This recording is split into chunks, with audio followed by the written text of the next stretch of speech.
What's going on, my boxing brethren? Welcome to another episode of Off the Couch Boxing. I am your host, Reckless Rex Ruger. That, of course, is the Alexis Arguello puppet. We are back doing what we do best, and that is bringing you the most amazing and real boxing conversations anywhere on planet Earth. You guys know how we get down. Legends, luminaries, world champions, and fighters on the rise. Coming here to chop it up with yours truly, your boy Reckless Rex. My guest is here, so we're going to get down to it ASAP, man. Here we go with another banger of an episode. And there he is. What's up, man? Hey, what's up? How you doing? It's good to have you on here, man. I appreciate you doing this, man. It's good. It's good to be on. And what are we doing? Out and about in the whip? Yeah, we are. I'm out and about. I'm on my way to I had to go. I had to drive down first off to come to Philly. So I'm out and about. And so I appreciate you doing this, man. And I got to get to the bottom of. I lost your camera there, man. Oh, yeah. Where is my camera? What happened? Bottom of the screen sometimes, man. There's a camera icon down there. Yeah, hold on one second. Hold on one second. It's not. Oh, I see it. I got it. Yeah, I gotta ask though, man. Because you're a Philly guy, man. I mean, what do they put in the water there? What you mean? How do they constantly churn out? I mean, throughout the course of time, and I'm 52 years old. I mean, throughout the course of history, man, just churning out fighter after fighter after fighter. Man, Philly breeds fighters. So, like, even if you're not in the gym, like brought up as a kid, you always was fighting. Yeah. So that's how a lot of kids turn out to become boxers. That's how I started out and became a boxer, like fighting outside of the gym as a kid. Yeah. And all it takes is somebody to see potential in you, because it's still some good people out here. Like it's a bunch of mean people out here, but it's still some good out here, and they'll take an interest in you and put you in the gym. And now, how early did the journey start for you? I started when I was 9. 9. Okay. Yep. And when you were growing up, were you watching a lot of fighting on TV, a lot of boxing? No, I didn't watch boxing at all. Like I had. So some guy, he was like a mentor for me. I looked up to him. He used to box when he was younger, and he wound up going to jail and doing a lot of time. So it messed his boxing career up. But he always used to tell me like that you're going to be the boxer of the neighborhood. He always used to tell me that as a kid, because when I was a kid, my father was in jail when I was real young. So he used to be the mentor for me when my father was away. And then when my father came home, my father put me in the gym. But he always just used to come around, used to show me certain things until like one day he got killed one day. Like probably when I was like 11, 12, he wound up getting killed. But he always used to show me a lot of stuff. But he used to tell me like one day you're gonna be great. Like you just mark my words. And so when you got into the sport, did you have any guys that you weren't watching it, man? So there weren't guys on TV that you were looking up to as idols. But when you got into the sport, man, like were there any guys, from the past that you studied or watched what they do? It was guys that I was around. When I first started boxing, I was around like Rasheem Jefferson. Coach Rell. Yeah. I've had him on. He's great. Yeah. He's one of the people who I really looked up to and used to watch and be around when I was in the gym with him as a kid. When I first got in the gym, he didn't even know who I was. Yeah. So, it took us some time. And then, like, he got to know me. Then after a while, when I got older and came back and talked to him, he was like, yo, you that little kid? Because I was bad. I was a bad little kid, even in boxing. So, he was the main guy who I looked up to because I used to watch him train, hit the pads, spar. It used to be him, Raymond Serrano. I used to watch Danny because my father and Danny's father was real close. So I used to watch Danny. Who else I used to watch? It was a guy named William Boz. There was a guy named Kasim. They had like a whole squad of people there who I used to watch. But what about now, man? What about now? I mean, you participate, but you must also, on some level, be a fan. Are there guys doing it right now that you enjoy watching? Yeah. I watch a lot of Terrence Crawford. Bud is one of the people I look up to because I sort of got that style from him. Jerron Ennis, he's not older than me, but he doing a lot in the sport. Yeah. I look up and I watch him. Him, Cool Boy stuff. Who else? It's a lot of guys right now. It's too many to mention. I look at little Rasheem Brown, younger guy. Is so it's so many. Yeah. Where do you feel like you are right now, man? You're 32 years old. Where do you feel like you are right now in terms of your own athletic prime? Because you don't have a lot of fights under your belt and a lot of mileage, man. So, like, where do you feel? 32 years old. Do you feel like you haven't even hit your prime yet? I ain't hit my prime yet. I'm getting there. I get in there and I spar a lot of these world champions, a lot of guys that are world champion level fighters, high quality fighters. I get in there and I spar them, and it still feels like it's. I can't say it's easy. Right. I adapt fast. Yeah. I want the people that people don't expect. Like even when I'm sparring them, they always ask like who am I, like, or where I'm coming from, like where I've been. Like people ask that. Like I'm always around boxing. Like even when I'm not fighting, because sometimes life set in. Like I have a son, I have a family. Like life set in that time. Sure. So I get that. Yeah. When me, like my promotion team, when they're not, because sometimes we don't see eye to eye, when they're not doing what they're supposed to do, because I'm in contract with them, they do certain things that we don't agree on. Right, I get it. Sure. So does that explain the the periods of you've had periods of inactivity throughout your career? Yeah. Sometimes it's with that. Like my first amount of inactivity happened when my brother died. My brother, my cousin, and my uncle, they all died in the same year. Understandable. Yeah. Yeah, they died in the same year, a couple months apart from each other. So I didn't have time to grieve. Like, I was just messing myself up, with a lot of anger. And my trainer, at the time, I was with Cool Boy Steph and his coach, Hamza Muhammad. They told me, like, bro, you need a break from boxing. Like, you're not grieving right. You just come in here angry. You're not learning. You're not listening. Like, I was mentally damaged. So going through things at home, like personal things. So I had to take a step back from boxing before I got myself hurt. That's good advice too. That's good advice, because I think a lot of people would probably say, wow, man, you get to punch people in the face for a living and you're angry. But in boxing, though, for people who don't know, anger can work against you, though. Yes, it can. Like it's a chess. This is a chess sport, like, bro. Like when you get a person mad in boxing, you want to fight. Yeah. You can't. You can't drag too much of the emotion into it at all. At all. Yeah, at all. So at 9-0 right now, do you feel like now you're getting back into the swing of activity? What would you like to be? What would you like to be doing, man? What's the plan? I've been going over with my team. I got 2 fights coming up. That we're gonna announce the dates once the opponents lock in and say what we're gonna do. So once they lock in these 2 dates, I'm gonna fight these 2 fights and probably try to get another fight at the end of the year. So that way, by the time next year, I'll be able to get in the swing, start taking my journey even further with it. Okay. So I got 2 fights coming up. And so what would you like to accomplish? You know what I mean? Like, obviously guys set different goals for themselves in the sport. I always use like the 2 examples of like, obviously a guy like Manny Pacquiao, he ran through a lot of different weight divisions, but then a guy like Bud Crawford, not as many weight divisions, but he seems to really like to focus in on becoming undisputed at the weight classes he does stop at. What about for you? Like, what goals have you set for yourself? What would you like to accomplish? I just really want to be a world champion.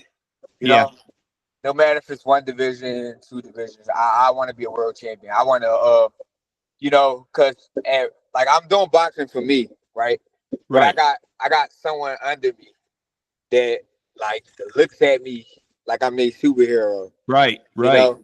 And it'll mean nothing more to me than to make give him that, be like my dad that became a world champion. Like he done did it. Like, you know, I even get if it. I just become it, like that's all I want to do, just to make him proud. And so for people that haven't seen what you do, you know, and you know, without judging just by looking at your record, you know, 9-0, 3 knockouts, you know, for people that haven't seen you fight, how would you assess your style? I mean, obviously there's different styles. There's boxer punchers, knockout artists, you know, technical guys or whatever. What would you say is a fair assessment of what you do? I'm a boxer puncher. Okay. Yeah, I'm a boxer puncher. So you mean like I have a similar style to like Bud Crawford. Okay. Like a lot of people used to compare me to him. Still do every time they see me fight. So me and him cause I watch him a lot. Like I've been doing it. I've been studying him since even before I turned pro. I used to always watch Bud. So that's how I developed most of like the things with my style. I just added my little bit of flavor into it and how I watch like Jerron and his Cool Boy Steph, and everybody else in the boxing game and Philly boxing move around. Not even just Philly, all around the world. I watch everybody, even the little kids. I watch the kids train because I pick up stuff from kids. Sure. Yeah. I pick up a lot from kids. And so obviously Bud, you know, certainly not a bad guy to study by any means. You know, has had incredible success.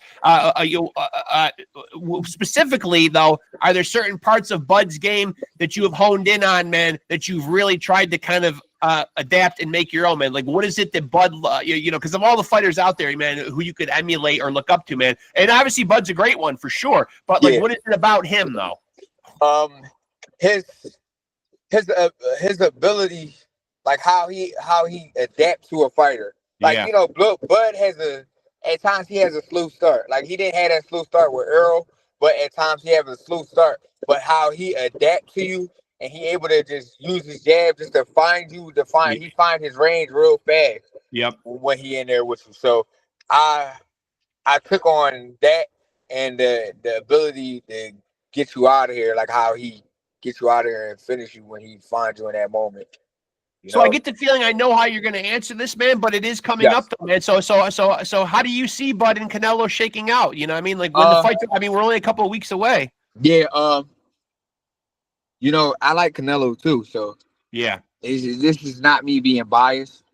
I honestly Bud's my favorite fighter, but I honestly can't say.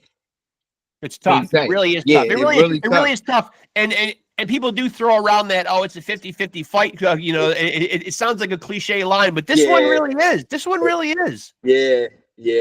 It's like because you got to think Canelo, the weight, the strength, like the power. Like Andre Ward, I was on his Instagram the other day, like listening to reading what he was saying. Yeah. He was saying that they are the same. They both are boxer punchers. Right. They both are that. They both are high skilled fighters. They both are that. It's about who is going to be their best that night. Right. Yeah, it really is. Yeah. And so you had your last fight in February of 2024. So, and unfortunately you had one fall through in September that was canceled. Are you worried at all, about these two fights coming up? I don't even know if we always used to hear the term ring rust a lot, but you guys are always staying in shape nowadays. So, I mean, is that even a thing anymore? Ring rust still is a thing. It's still a thing because when you behind that referee, when you got them lights on you and all this stuff, is people cheering. But I don't worry about that. Like, we get in there, we gonna do what we gonna do at the end of the day. May the best man win. Right. You know, win, lose, or draw. As long as I came out and I fought and I felt like I fought my best that night. You know, I always go everywhere and try to fight my best. And now you're currently competing at lightweight, but I'm up now. Oh, you are? Okay. Yeah. So where are you now? Up to 140? 140. Yeah. I'm lowering back down. Trying to see if I'm gonna be at either 140, 147. I'm trying to figure out where I'm strong at now. And where do you feel like? And where do you feel like you're likely to land? Are you leaning one way or another right now? Nah, Who the I'm hell wants still to lose? Who like the hell wants to lose weight? it's not hard for me to lose the weight. It's just about how I feel when I get there. Yeah, yeah. So I'm working my way down to 140 right now, but I'm still trying to see. Like I ain't trying to like come down as fast. Like I'm not trying to be like, oh, I gotta lose 5 pounds. I gotta lose 10 pounds. I gotta lose. Like I'm not trying to do that fast. I'm trying to at least lose. If I can at least lose 2 pounds a day, I'm satisfied with that. I'm Yeah. great. Yeah. I'm great with that, but which I do. I lose more than that a day. But I'm just like giving an example. Like if I can lose 2 pounds a day, like that, and that's amazing. So I'm working down, but I'm taking my time with it, so that way I can feel strong, and like I don't feel like I'm missing nothing, because that's what happened at my last fight at 135. Like I felt like I didn't have the power. I didn't feel like I didn't have no legs. Like my body didn't feel right. Yeah. And so talk about your preparation a little bit. Are you a guy that watches a lot on your opponents, or do you kind of leave that up to your team? I leave it up to my team, like, because I'm the type of guy, like, just because he fought that person that way, that don't mean he's gonna fight you that same way. Right. Like you might get a different him. He Right. might throw a different set of punches. And like, not to be bigging up the fighters that are fighting now, or try to be like dumbing down from the old school, but the fighters now are like, they're smarter. They're like, I feel like they're smarter. They switch things up now because they know people are studying them. Right. Like in the sense of the old school, if they know somebody studying them, they're gonna come and they're gonna dog you out. You still gonna fight them.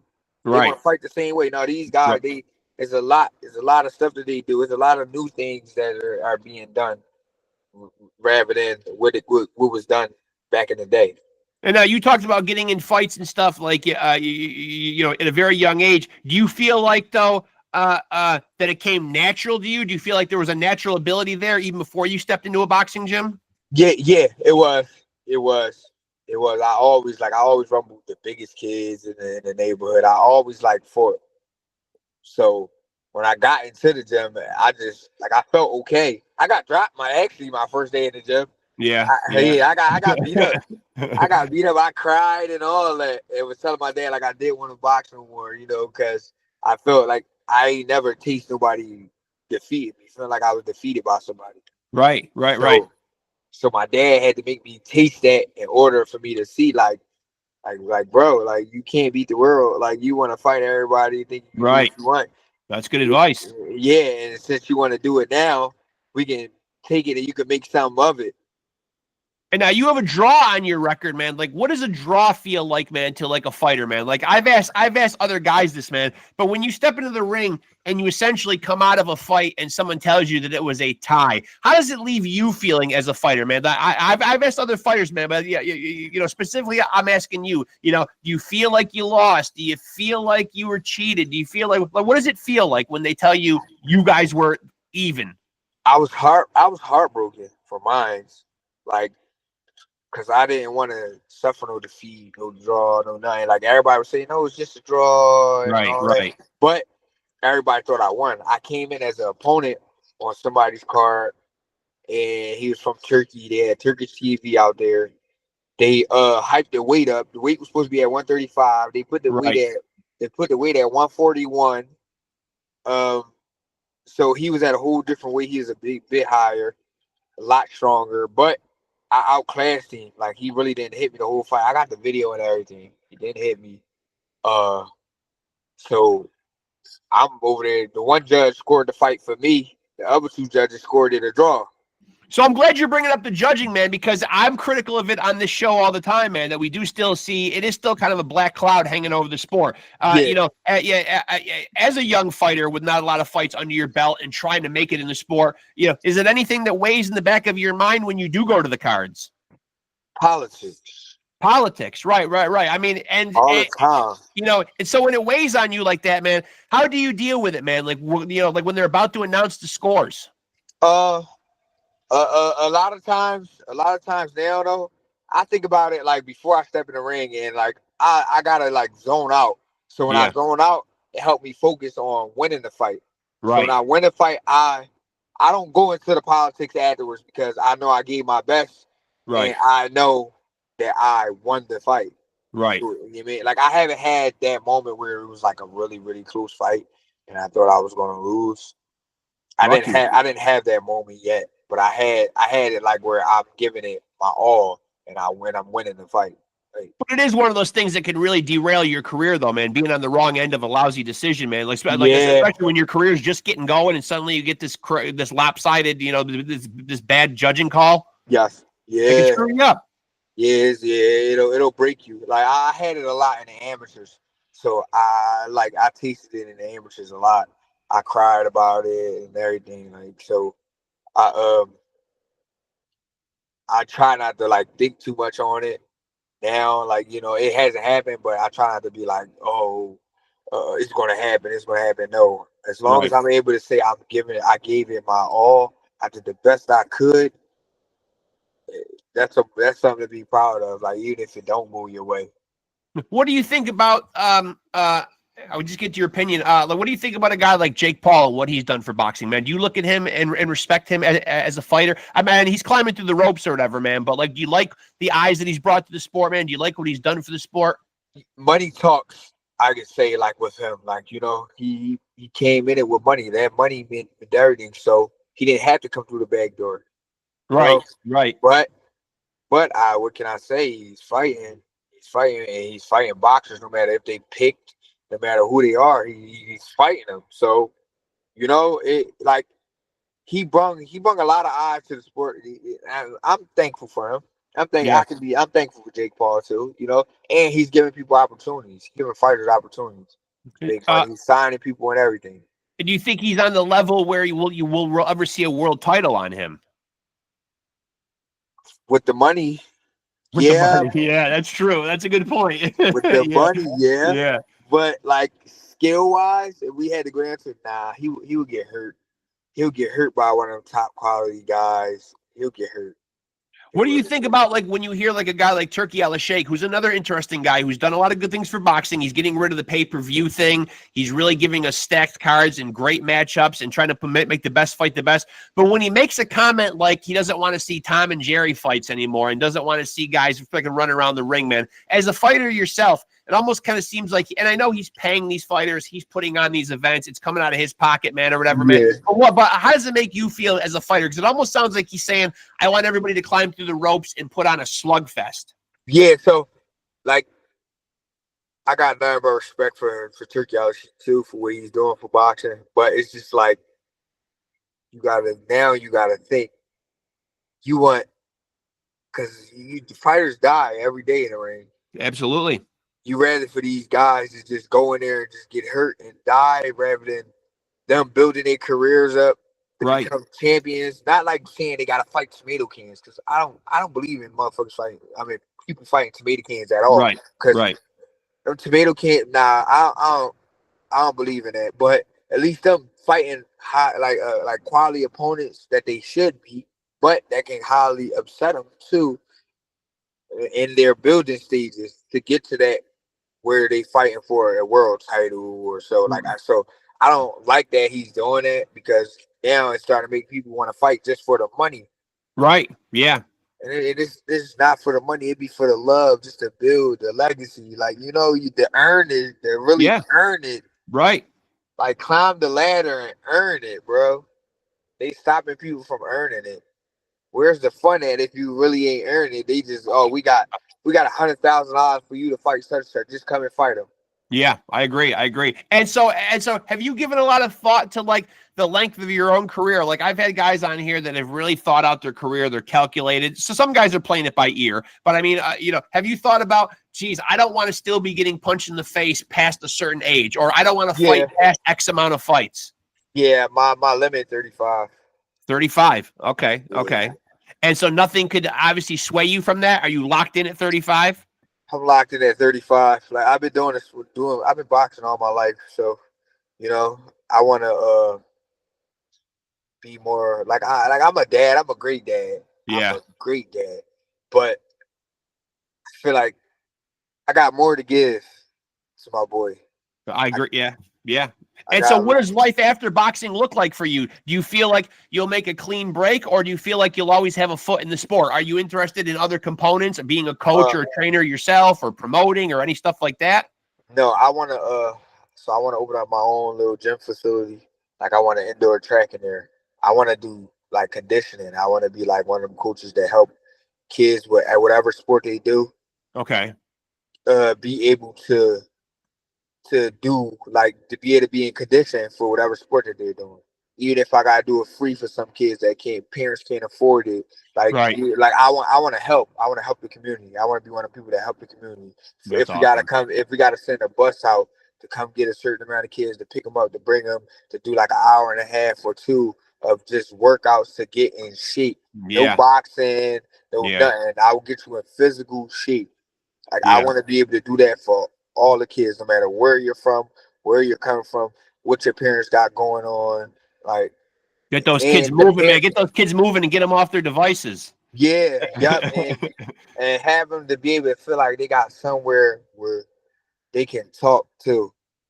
You know. Did you feel like you were always an athletic guy, man? Like, were you into other sports other than boxing? Yeah. I played football, played basketball, played soccer, did gymnastics. Yeah. I was athletic. Yeah. I had like a scholarship to go to college for football, and I only played football for 1 year.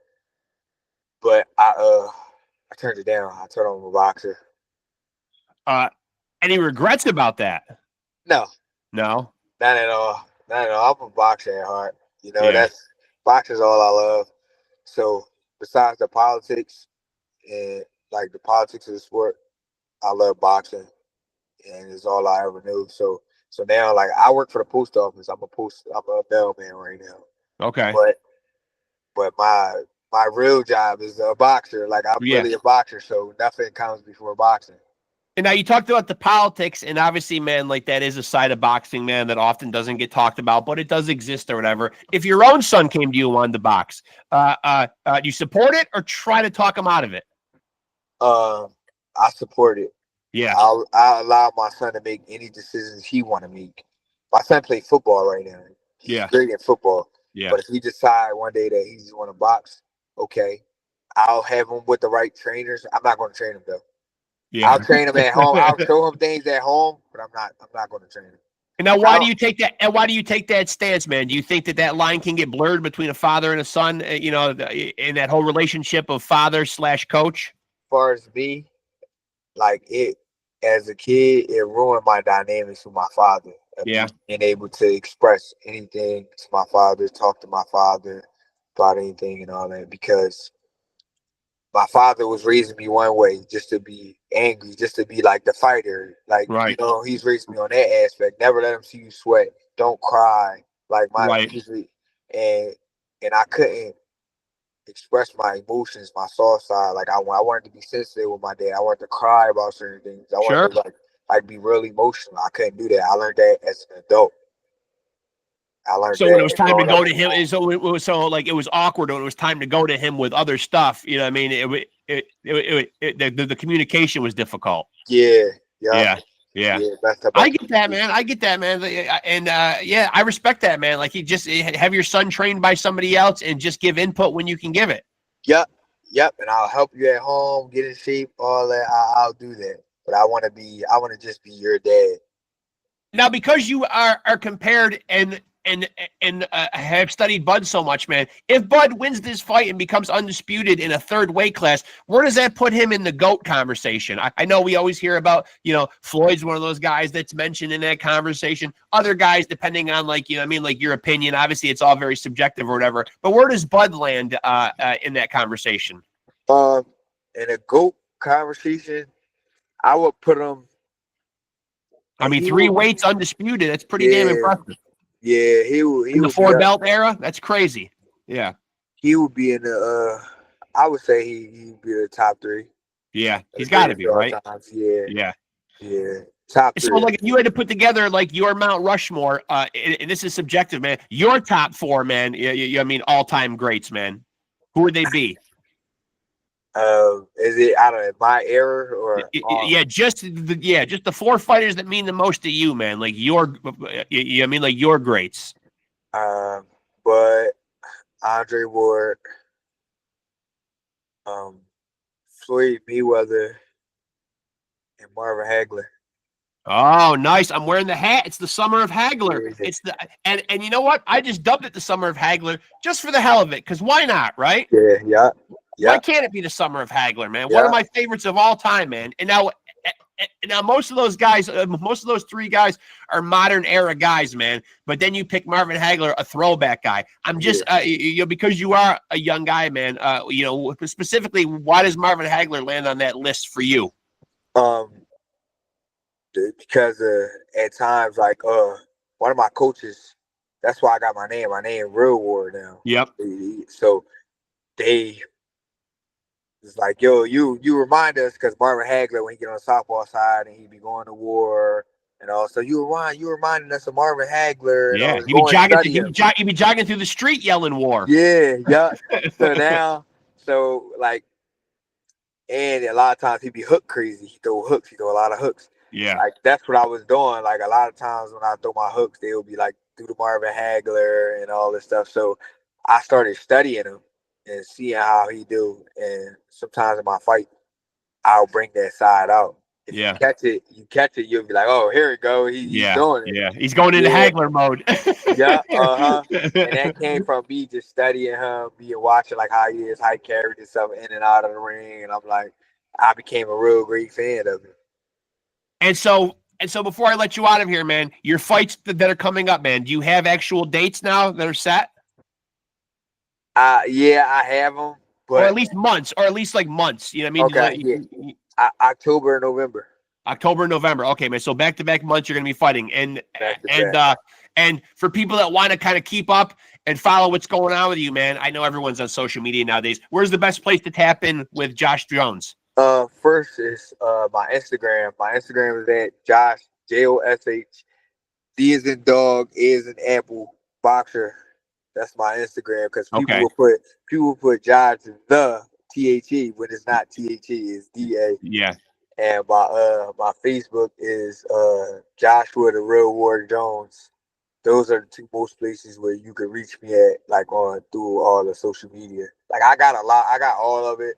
I'll make sure that there's links. I'll make sure when I post the episode that there's links, man. I want to ask you, just before I let you out of here, man, you are a southpaw, man. Yes, a lot of people always make a big deal about, you know what I mean? Like, when two guys are fighting, man, you know, southpaws are trickier. Southpaws have an advantage. Do you look at being a southpaw as an advantage? No. No? No. No. I don't people do, but I don't look at it that way. I just always, like, because people always tell me, like, yo, you're southpaw, you're awkward. Like, they always say that, and I just be like, right. People are always freaked out when they're going into a fight with a southpaw. Yeah, I'll be like, what's the difference? Like, I don't know. Maybe it's because I'm southpaw. I don't look at it that way. Maybe if I was right-handed, I would look at it differently if I was on the other side. Because I'm always curious about that, man. Because when you're a southpaw and you're going in against an orthodox guy, you're not freaked out, right? Nope. It's easy. Yeah, it seems like it, but it seems like the orthodox guys, always make a big deal about, I'm fighting a southpaw. That's going to be a tricky night for me. Yes, they do. I don't know why. man. Like, I'll be trying to figure out. I question people. I ask them that about it all the time, just to try to get different answers from everybody. And they all just keep saying, y'all are awkward. Y'all are awkward. Awkward. That's the only answer. The awkward. Yeah. Yeah. But listen, man, I appreciate you being so generous with your time, man. I really enjoyed talking to you. As soon as the fights are actually announced and something's popping, I'd love to have you back on, man. I got your number. Yeah, for sure. Just keep in touch, man. Really. Yeah, you too. Yeah, I appreciate you for taking the time out for even wanting to interview me. My pleasure, man. Because I've been staying under the radar lately. Yeah. Like, I ain't I'll send you a link to the channel, and like, you'll see my past episodes. I have had a lot of the OGs and a lot of the legends on, but I really love having young fighters, man, who are going to be like the future of the sport. You know what I mean? Like, guys with 10 fights, guys with 12 fights, guys with 15 fights. You know what I mean? I'm getting a thrill out of that, because like, that is the future of the sport, you know? Yeah. Yeah, thank you. Yeah, heck yeah. And I was looking at it. I seen you had like a lot of people on here. I'm like, I was looking at a bunch of your interviews, and I did see the real one. So I'm like, it's cool. Like, yeah, I appreciate it, man. Because a lot of people be trying to like give me little interviews, but they just be like, well, who you want to fight? What you want to Yeah, do? trying Why to you not gas. Yeah, fighting? I know, trying to gas you up Yeah, to talk shit. I just like to yeah, have just great conversations like this, man. You know what I mean? yeah, You know, yeah. Cause I mean, I ain't too big of a talk trash type of person. It's just like when it happens, it happens. it happens. You know? It has to happen Yeah, organic. You can't really yeah, have somebody you can't really have somebody goad you into it that's an interviewer. Maybe yeah, another fighter could goad you into it, man, but yeah. that's not our job. You know what I mean? Yes, yes, At least yeah. I don't think, man. But I appreciate it, man. It was really fun talking to you, man. Nah, I Thank you. appreciate you. Thank Yeah. you. Stay in Yeah, touch. We'll do it again, my friend. yeah, yes, sir. All Yes, right. sir. Will Later, do. man. All right.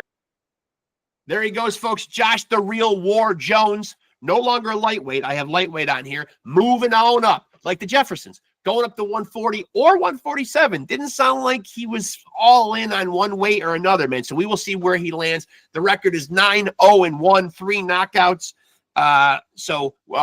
Sounds like things are starting to roll again for him. A fight in October, a fight in November, and what a great conversation, man. Just a guy that's just enthusiastic, exuberant, wanting to get back to the community. Again, I say it all the time. It's great to have these young fighters on here that you know are going to be the ones to take the torch and carry this sport forward. And again, another great young man, another guy that's an amazing ambassador for the sport and carries himself well. And would love to see a world title strapped around his waist. Really enjoyed that conversation. Hope you guys did too. And now I'll go into promotion mode one more time. Make sure to like and follow Off the Couch Boxing on Facebook. And of course, if you're watching right now, make sure to like, make sure to subscribe, make sure to smash that notification bell to stay tapped in. We're in the midst of it, but it's coming to an end. The summer of Hagler. It's August 15th right now. So we got a month left of summer. Not that I'm going to stop wearing the hat by any means. Going to always continue to rock the Marvin Hagler war hat. But it's summertime. And I, of course, if you've been watching and keeping up, I have dubbed it, for no particular reason, the summer of Hagler. And it continues with these great interviews, great conversations. And we just had another one right there with Josh, the Real War Jones, another Philly guy, man. I'm telling you, man, they're putting something in the water everywhere up here in the Northeast. I'm an upstate New York guy, man. So listen, I know, man, we build them different up here in the Northeast, man. Jersey, New York, Philly, all up here in the Northeast. It's just different, man. I don't know, man. You know, built Northeast tough. That's all he can attribute it to, man. And so shout out to Philly, man. Great fight town. Amazing history. Have just churned out amazing fighters over the course of time throughout boxing history. Legendary fight town. And Josh Jones, another byproduct of that great city, man. So really appreciate him coming on. Hope you guys enjoyed that conversation. Once again, another amazing conversation proving beyond a shadow of a doubt why we are the undisputed, undefeated heavyweight champion of boxing podcast. Go check the stats first and foremost. Go look at the playlist. Go look at the 260 some odd previous episodes. You be the judge. I don't know. It's not for me to call. You guys go call it, man. But listen, as I say all the time, there's literally something there for everybody.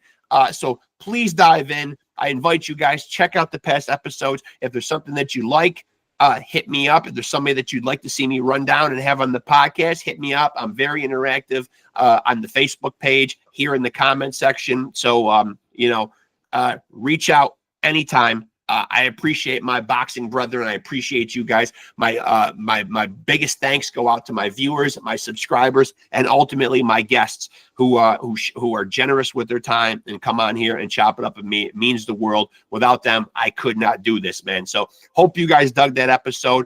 And the good news is you guys can also be a champion. I know already that I'm the undisputed, undefeated heavyweight champion of boxing podcasts. I will defend that title, man. I will stack up my past episodes and my playlist against anybody.